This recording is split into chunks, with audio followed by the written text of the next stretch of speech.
Eh, Assalamualaikum warahmatullahi wabarakatuh. Selamat pagi.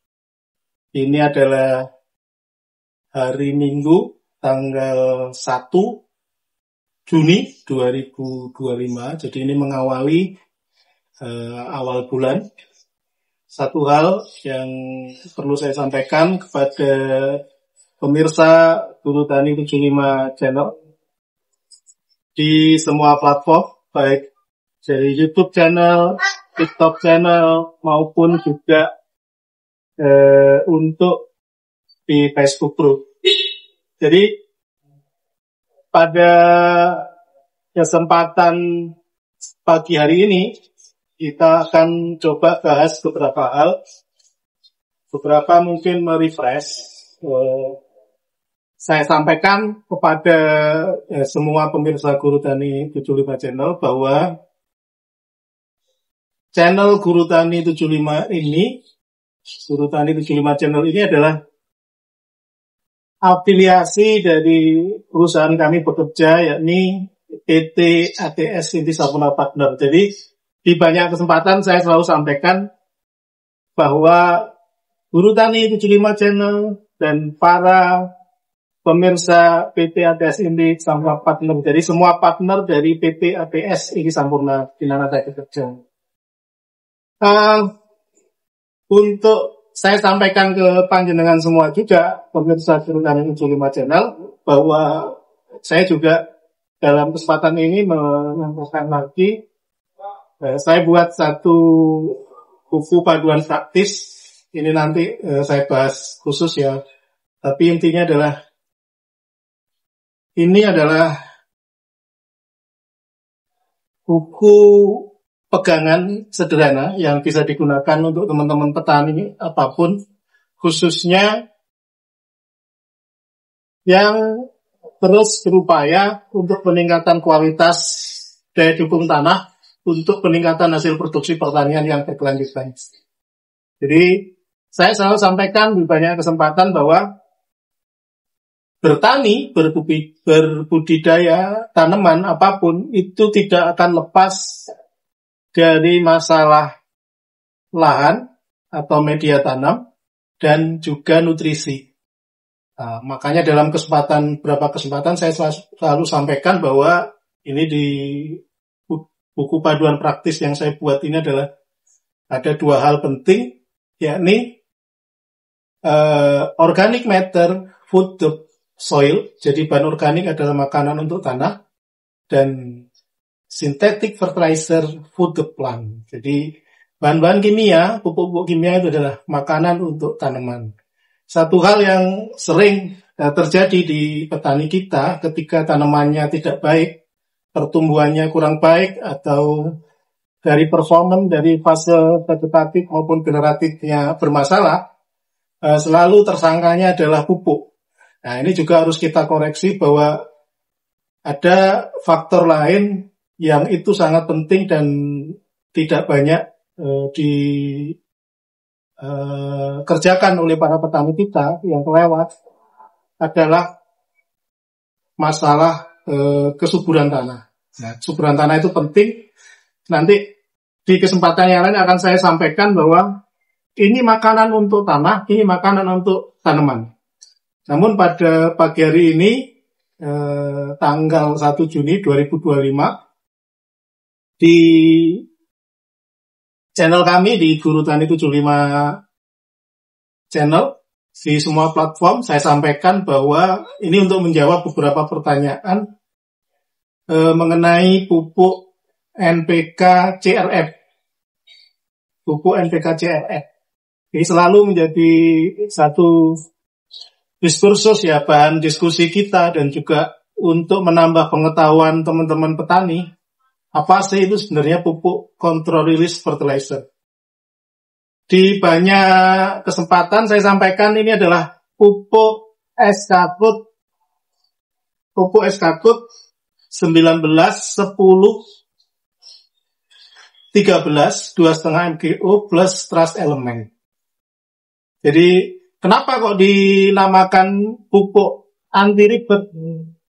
Ya memang tidak ribet, aplikasinya tidak ribet, seribet panjenengan yang menggunakan pupuk konvensional.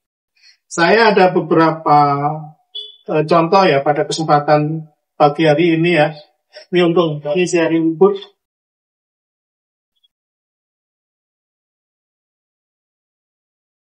Jadi perlu juga teman-teman ketahui secara sederhana. Jadi pupuk itu ada yang jenis fast release. Fast release adalah pupuk yang rilisnya cepat. Rilisnya cepat berarti dia diserap tanaman dengan cepat. Rilisnya cepat, lepasnya cepat. Artinya pupuk jenis ini tidak bertahan lama di tanaman. Saya contohkan misalnya di sini ya. Ini adalah urea. Urea ini N46%. Ia bersifat higroskopis. Jadi kalau misalnya dia ketemu air mudah licin, tercuci, dan kena udara, terpapar udara, apalagi cahaya matahari, dia akan cepat. Wah. Dan secara fakta di jurnal maupun panjenengan bisa buktikan di lapangan bahwa ini juga memang tidak bertahan lama di tanaman. Dan efektivitasnya ataupun efisiensinya tidak akan lebih dari 50%. Bahkan di beberapa penelitian yang lain, penggunaan urea itu yang dalam bentuk amonium ya, mungkin yang dalam bentuk nitrat lebih efektivitasnya lebih besar.